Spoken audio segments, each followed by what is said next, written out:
எழுத்தாளர் அப்படின்னு சொன்னதும் நமக்கு ஒரு சிலர் நினைவுக்கு வருவாங்க. பேச்சாளர் அப்படின்னு சொன்னா இன்னொரு சிலர் நமக்கு ஞாபகத்துக்கு வருவாங்க. அந்த மாதிரி செய்தி வாசிப்பாளர் அப்படின்னு சொன்னா நமக்கு நினைவுக்கு வரக்கூடிய செய்தி வாசிப்பாளர்கள்ல முக்கியமான ஒருத்தவங்க தான். தற்போது அரசியல்லையுமே நுழைஞ்சிருக்காங்க. அதுக்காக என்னுடைய வாழ்த்துக்களையும் சொல்லிக்கிட்டு பேச வருமாறு நிர்மலா பெரியசாமி அவர்களை அன்போடு அழைக்கிறோம். எப்பொழுதும் விழாவின் நிறைவாக பேச அழைக்கும் பொழுது ஒரு பிரச்சனை உண்டு. நேரம். அதிக நேரம் எடுத்துக்கொள்ள விரும்பவில்லை. ஆனால் உண்மையிலேயே நான் மயங்கி போய் கிடக்கிறேன். தேனுண்ட வண்டை போல தமிழ் தேனை பருகி உண்மையிலேயே மனம் மயங்கி கிடக்கிறேன்.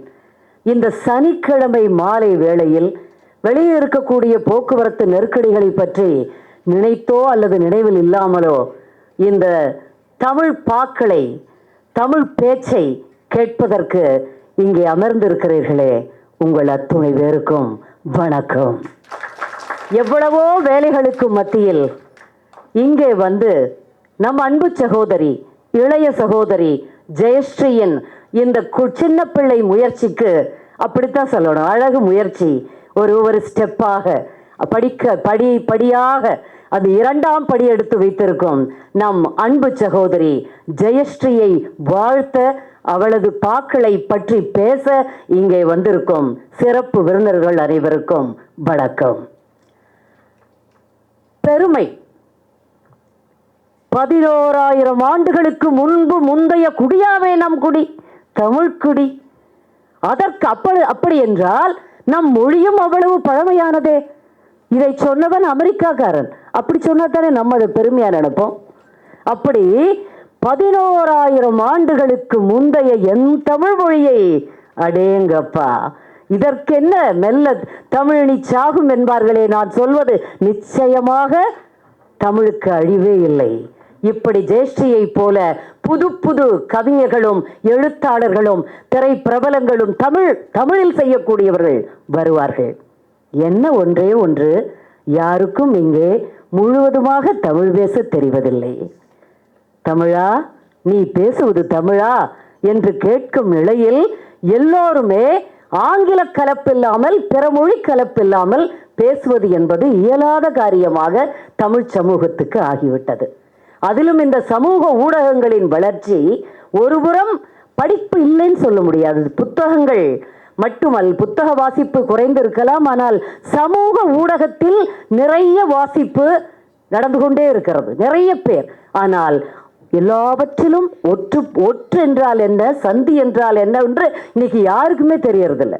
அப்படியே அவசர அவசரமா வேகமாக போகும் தமிழ் கொஞ்சம் கொஞ்சமாக வேறு திசையில் போய்கொண்டிருக்கிறதோ என்று வருத்தமாக இருக்கும். அதை நாம் மீட்கெடுக்க வேண்டும். உண்மையிலேயே தமிழை தமிழாக பேசும் இன்றைய ஒரு பேச்சாளர்கள் எல்லாம், இவர்கள் எல்லாம் ஒரு சமூகத்தில் சென்று, நான் ஒரு இயக்கமே ஒன்று ஆரம்பித்தேன், தமிழ் நம்ம தமிழ் அப்படின்னு ஒரு இயக்கமே ஆரம்பித்தேன். அது அப்படி தமிழை இந்த மாதிரியான எழுத்துக்கள் மூலமாக, பேச்சுக்கள் மூலமாக நல்ல தமிழை நாம் பரப்ப வேண்டும், இன்னும் முனைப்பாக செய்ய வேண்டும் என்ற எண்ணம் மனதுக்குள் வந்தது. அருமை சகோதரி ஜெயஸ்ரீயை நான் ஒரு சில மாதங்களுக்கு முன்பு எங்கள் தமிழ் செய்தி வாசிப்பாளர்கள் சங்கத்தின் ஒரு மருத்துவ முகாம் கிரீம்ஸ்ரோட் அப்போலோ மருத்துவமனையில் நடைபெற்றது. அங்கே அழைத்திருந்தார்கள், நான் சென்றிருந்தேன். அப்பொழுது ஒரு பெண் அழகாக நிகழ்ச்சியை தொகுத்து வழங்கி கொண்டிருந்தால், தங்குதடையில்லாத ஒரு தமிழ் பிரவாகம் அவளிடமிருந்து வந்தது. யார் அந்த பெண், அழகாக பேசுகிறாளே என்று கேட்டேன். அவங்களும் செய்தி வாசிப்பாளர், ராஜ் தொலைக்காட்சியில் வாசித்து கொண்டிருக்கிறார், அவர் பெயர் ஜெயஸ்ரீ என்று சொன்னார்கள். கடந்த சில தினங்களுக்கு முன்பு ஜெயஸ்ரீ தொலைபேசியில் அழைத்தாள். அப்போது நாம் வேறு ஊரில் இருந்தோம், நாங்கள் என் குடும்பத்தோடு. இப்படி ஒரு நூல் வெளியிடுகிறேன், கவிதை எழுதியிருக்கிறேன், 2ஆம் வருடத்தில் 2வது நூலாக வெளியிடுகிறேன் என்று சொன்னவுடன் எனக்கு ஒரு பெரிய ஆச்சரியம். ஒரு நூல் வெளியிடுவது என்பது எழுத்தை எழுதி அதை அழகாக புத்தக வடிவாக்கி, அதை இப்படி ஒரு நேர்த்தியான ஒரு விழாவாக்கி, ஒரு தேர்ந்த தகுதியானவர்களை கொண்டு ஒரு விழா நிகழ்வை, ஒரு நல்ல ஒரு பங்கு பெறுவோரும் இவ்வளவு அழகாக ஆடியன்ஸ் என்று சொல்லுவோம், அவங்களும் இவ்வளவு தூரம் இருப்பது என்பது ஒரு சாதாரண நிகழ்வல்ல. அப்போ உடனடியாக நான் ஊரிலிருந்து வந்து விடுகிறேன், வருகிறேன் என்று சொன்னேன். பெருமையாக இருந்தது. ஏனால் அவள் எங்கள் சமூகம் செய்தி வாசிப்பாளர்களில் ஒருவர் அல்லவா, அந்த பெருமை இருந்தது. அழைக்க வந்தாள். ஒரு இதில் ஒரு தொலைபேசியில் அழைப்பிதழை அனுப்பியிருந்தாள். அப்போ பார்த்தா அவ்வளவு அழகான ஒரு நேர்த்தியான வடிவமைப்பு, திருவாட்டி என்று ஒவ்வொன்றும் அவ்வளவு ஒரு தூய தமிழில். அது இன்னும் கவர்ந்தது. வீட்டுக்கு வந்திருந்தார்கள். காலையில் நான் தேவையில்லை, நான் வந்து விடுகிறேன் என்று சொல்லியும் கணவனும் மனைவியுமாக காலையில் வந்திருந்தார்கள். அப்பொழுதும் ஜெயஸ்ரீ பேசிய விதம், அவர் கணவர் அவர் ஒத்துழைத்த விதம், அமைதியாக, அது மிகவும் ஒரு நம் மனதுக்கு ஈர்ப்பாக இருந்தது. இங்கு வந்து பார்த்தாலும் இங்க கவிதைகளை விட ஜெயஸ்ரீ நீங்கள் பேசும் அழகு அவ்வளவு அழகு. ஒரு உண்மையிலேயே ஒரு அவ்வளவு மகிழ்ச்சியாக இருந்தது. விழா தொடக்கத்தில் அந்த காணொளி ஒன்று போட்டார்கள். நீங்கள் ஒரு கவிதை எழுதியிருக்கிறீர்கள், அதுதான் முத்தாய்ப்பான கவிதையாக. அதை நான் எடுத்து வைத்தேன். நான் முதலில் அதை சொல்ல விரும்புகிறேன். அன்பிற்கும் மரியாதைக்கும் உரிய இறைவனுக்கு, யாரு? இறைவனுக்கு. அன்புக்கும் மரியாதைக்கும் உரிய இறைவனுக்கு எல்லோரும் சொல்கிறார்கள் எல்லாவற்றுக்கும் கொடுத்து வைத்திருக்க வேண்டுமாம். எதனை, எங்கே, எப்போது, எவ்வளவு? இறைவன்கிட்ட கேட்கிறாங்களாம். எதனை, எங்கே, எப்போது, எவ்வளவு கொடுத்து வைத்திருக்க வேண்டும்? இந்த ஜென்மத்திலாவது எனக்கு வழிகாட்டுங்கள். ஜெயஸ்ரீ, எல்லா விதத்திலும் நீங்கள் கொடுத்து வைத்தவர்தான். இறைவன் நிறைவாகத்தான் உங்களுக்கு கொடுத்து வைத்திருக்கிறான். அடுத்த பிறவிக்காக, அடுத்த ஜென்மத்துக்காக நீங்கள் காத்திருக்க வேண்டிய அவசியம் இல்லை என்பதை அந்த காணொளியை பார்த்த பொழுது, உங்கள் கணவரும் நீங்களுமாக வந்து என்னை அழைத்த பொழுது, உங்கள் மகன் பேசினானே, ஹேட்ஸ் ஆஃப். ஒரு அம்மா, ஒரு தோழனையே, நல்ல நண்பரையே கணவராக பெறுவது மிகப்பெரிய ஒரு பாக்கியம். அதுவும் காதல் கணவனாக. அதே போல மகன் தோழனாக இருப்பது, அம்மாவின் பெருமைகளை, அம்மாவின் திறமைகளை பற்றி பாராட்டி பேசுவதெல்லாம் தமிழ் சமூகத்தில் மிக குறைவு, மிக குறைவு. அந்த பெருந்தன்மை மனதுக்குள் இருக்கும், கணவர்களுக்கும் இருக்கும், மகன்களுக்கும் இருக்கும். ஆனால் அவ்வளவு அழகாக அந்த சிறு பையன், அந்த குழந்தை அவ்வளவு அழகாக சொன்னார். நீங்கள் அந்த விதத்திலும் கொடுத்து வைத்தவர். நல்ல குடும்பம் அமைந்திருக்கிறது, நல்ல தகப்பன். அவருடைய வாழ்க்கையை பற்றி சொல்லும் பொழுதெல்லாம் எனக்கு என்ன தோன்றியது என்றால், என்னுடைய வாழ்க்கையை நினைத்து பார்த்தேன். கிட்டத்தட்ட நிறைய இடங்களில் ஜெயஸ்ரீக்கும் எனக்கும் ஒற்றுமை. நானும் ஒரு உண்மையான மார்க்சியவாதியால், எங்கள் குடும்பம் திராவிட இயக்க பாரம்பரியத்தில் முதலில் எங்கள் மாமா 1957 பேரறிஞர் பெருந்தகை அண்ணா இருந்த பொழுது எம்எல்ஏ, கரூர் எம்எல்ஏ, சட்டமன்ற உறுப்பினர் 15 பேர் ஆனார்களே, அப்பொழுது எங்கள் மாமாவும் சட்டமன்ற உறுப்பினராக இருந்தவர். எல்லோரும் அந்த மாதிரி இந்த கட்சிகளிலேயே இருந்தவர்கள். ஆனால் எங்கள் அப்பா மட்டும் இது எதுவுமே, காங்கிரஸில் எங்கள் சித்தப்பா எம்பியாக இருந்தார் கரூர்ல. ஆனா இதையெல்லாம் பிடிக்காம எங்கள் அப்பா கம்யூனிசம், அதுலயும் பிரிந்த பொழுது மார்க்சியத்துக்கு வந்து முழுமையான மார்க்சியவாதியாக வாழ்ந்து, ஊரில் இருக்கக்கூடிய நிலங்களை எல்லாம், நிறைய நிலம் இருந்தது, விற்று இன்றைக்கு யாருக்கும் அதெல்லாம் நம்பவும் முடியாது, யாரும் ஏற்றுக்கொள்ளவும் மாட்டார்கள். விற்று ஊருக்கு செய்த ஒரு உத்தமரின் மகள் தான் முற்போக்குவாதி என்று நினைத்து பார்க்கிறேன் அவரை நான். உங்கள் அப்பாவை போலவே நிறைய சொல்லி கொடுத்தார் அப்பா. நிறைய சமூகத்தை பற்றி. கார்ல் மார்க்சின் கார்கியிலிருந்து, மூலதனத்திலிருந்து நாம் படிக்காத மார்க்சிய புத்தகங்களே இருக்காது. பார்த்தீங்கன்னா மகாத்மா காந்தியினுடைய வாழ்க்கையும், மை எக்ஸ்பெரிமெண்ட்ஸ் வித் ட்ரூத், சத்திய சோதனை, அதுவும் பல முறை படித்திருப்போம். அதில் பார்த்தீங்கன்னா கரித்துண்டு டாக்டர் மூவாவுடையது 5ஆம் வகுப்பில் படிப்பேன். மார்க்சியவாதிகளுடைய, கம்யூனிசவாதிகளுடைய குழந்தைகள் எல்லாமே நிறைய படிச்சிருப்பாங்க. நம்மளும் அந்த காலத்தில் 5ஆம் வகுப்பில் படித்து, நான் புரியுதான்னு எங்கள் அப்பா கேட்பாங்க. கேள்வி கேட்பாங்க ஒவ்வொரு இடத்துலையும், படித்திருக்கிறேனா, உண்மையில் படிக்கிறேனா என்று. அப்படி உங்களைப் போலவே எனக்கு அது நினைவு வந்தது, என் தகப்பனாரை நினைத்து. அதே போல அப்பாவை பற்றி ஒரு கவிதை எழுதியிருந்தீர்கள். அந்த கவிதையிலும் அப்படித்தான், இன்னும் சில ஆண்டுகள், நீங்கள் இன்னும் சில காலம் என்னோடு இருந்திருக்க கூடாதா என்று மனம் ஏங்குகிறது என்று முடித்திருப்பீர்கள். நானும் அப்படித்தான். 20 வயதிலேயே தந்தையை இழந்தேன், அதுக்குள்ளே திருமணம் ஆயிடுச்சு, மகன் பிறந்துட்டா. ஆனாலும் அது என் அப்பா இன்னும் சில ஆண்டுகள் நம்மோடு இல்லையே என்ற ஏக்கம். இதெல்லாம் எதுக்கு சொல்றோம் அப்படின்னா, மகளை பற்றியும் அப்படித்தான் சொல்லியிருந்தாங்க, நிறைய காதலை பற்றி நிறைய. எனக்கு என்னவோ காதல், பூக்கள், நிலா, இதெல்லாம் எல்லாரும் கவிஞர்களும் பேசிக்கிட்டே இருக்கிறாங்க. இந்த உணர்வுகள் ஏன் கவிஞர்கள் மற்றவர்களிலிருந்து மாறுபடுகிறார்கள் என்பது இது எல்லாருக்கும் தெரியும். அடடா எங்க அப்பா இல்லையே, எங்க அப்பா அப்படின்னு நம்ம எல்லாரும் நினைச்சிருப்போம். ஆனா அப்பா இழந்தவர்கள் அப்படி எந்த உறவையும் நினைத்து இருப்போம். ஆனா அது வார்த்தைகள் மூலமாக, நல்ல சொற்கள் மூலமாக, ஒரு நல்ல தேர்ந்த ஒரு படைப்பாளி அதை கொடுக்கும் பொழுது, அதை வாசிக்கும் பொழுது நம் உள்ளம் அதில் பயணப்படுகிறது.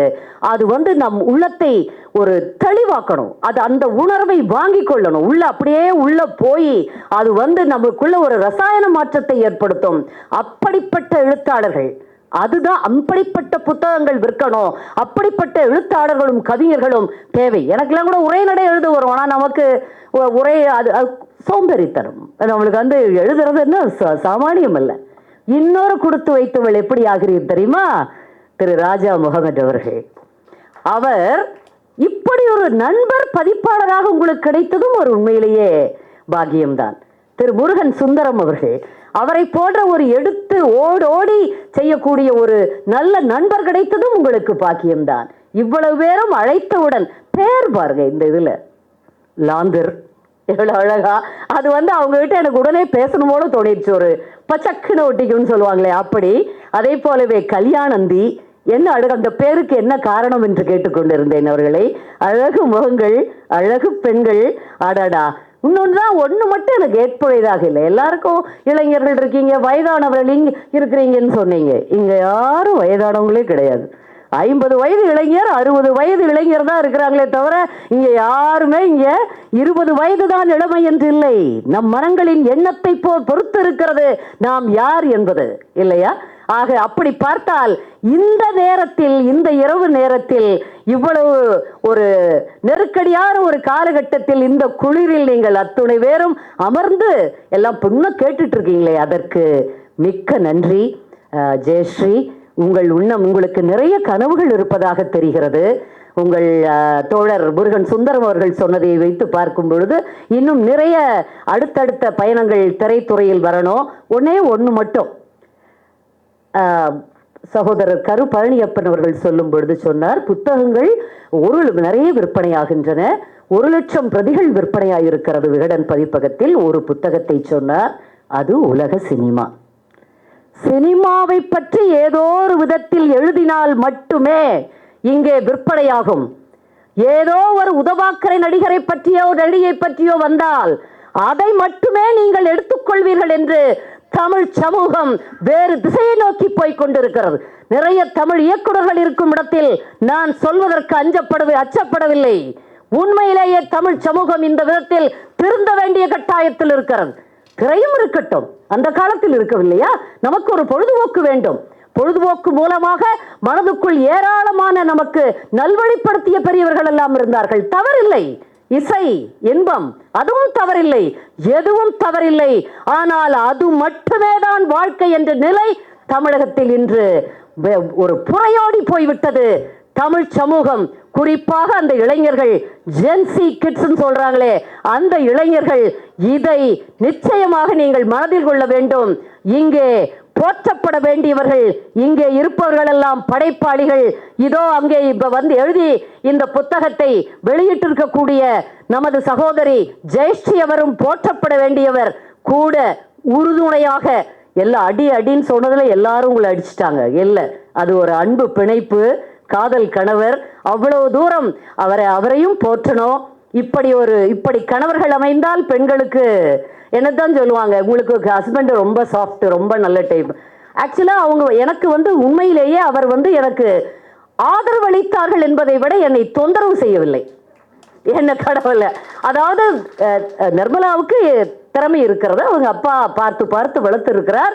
நாம் அதில் எதையும் நம்ம தொந்தரவு செய்து விடக்கூடாது என்ற எண்ணம் அவர்களுக்கு இருந்தது. தொலைக்காட்சியெல்லாம் எங்களுக்கெல்லாம் ரொம்ப நாங்கள்லாம் உள்ள வந்த காலத்தில் ஒரு ஒரு கன்சர்வேட்டிவ் சமுதாயம் என்று சொல்வார்களே, அப்படி கரூரில் ஈரோட்டில் நாங்கள் வந்து ஒரு கன்சர்வேட்டிவான ஒரு சமுதாயத்திலிருந்து வந்தவள். ஒரு தொலைக்காட்சியில் வர்றதா அப்படிங்கிறது ஒரு பெரிய விஷயம். நம்மெல்லாம் போகலாமா அப்படி இருக்கக்கூடிய காலகட்டத்தில் அப்படி ஒரு நம்ம ஒரு நல்ல தம்பி சார்னு இருந்தாங்க அப்போது ஐயா அவர்கள். அவர் மூலமாக அவருடைய ஆதரவின் மூலமாக நம்ம உள்ளே வந்தோம். அப்படியே இருந்துட்டு இருக்கிறோம். அது ஒன்றும் பெரிய பார்த்து படிப்பதே ஒன்றும் பெரிய சாதனையாக நம்ம நினைக்கல. இது ஒன்றும் பெரிய புகழோ, இது வெறும் தொலைக்காட்சி அறிமுகமோ இல்லை திரையில் வந்த அறிமுகமோ புகழ் அல்ல. யார் ஒருவர் பிறருக்காக வாழ்கிறாரோ, யார் ஒருவர் உண்மையிலேயே தன்னை மறந்து பிறருக்காக வாழ்கிறார்களோ அவர்களுக்கு இருப்பதுதான் புகழ். நமக்கு இருப்பது என்ன புகழ்? அறிமுகம், பிரபலம், அவ்வளவுதான். அதை உணர்ந்திருக்கிறேன். நீங்கள் காணால் கவிதாயினியாக கவிதைகள் மூலமாக சமூகத்தை புரட்டி போட முடியும். அதை நோக்கி நீங்கள் பயணப்படுங்கள். வாழ்த்துக்கள் சகோதரி, மனமார்ந்த வாழ்த்துக்கள். இங்கே வந்திருக்கக்கூடிய தமிழ் செய்தி வாசிப்பாளர்கள் சங்கத்தின் தலைவர் அன்பு தம்பி சண்முகவேல், துணைத் தலைவர் அன்பு தம்பி மனோஜ், பொருளாளர் அருமை தம்பி, பிரியத்துக்குரிய தம்பி, புதிய தலைமுறை பாலா என்ற பாலசுப்ரமணி மற்றும் உள்ள அனைவருக்கும், உங்கள் பேர் மறந்துட்டு உங்களை ரொம்ப நல்லா தெரியும், நிறைய காலம் ஆகிவிட்டது. எல்லாருக்கும் வாழ்த்துக்கள். நன்றி, வணக்கம். தனக்கே உரிய பாணியில் வணக்கத்தை கூறி அழகிய தமிழால் சிறப்பாக பேசிய கலைமாமணி நிர்மலா பெரியசாமி அவர்களுக்கு நன்றி.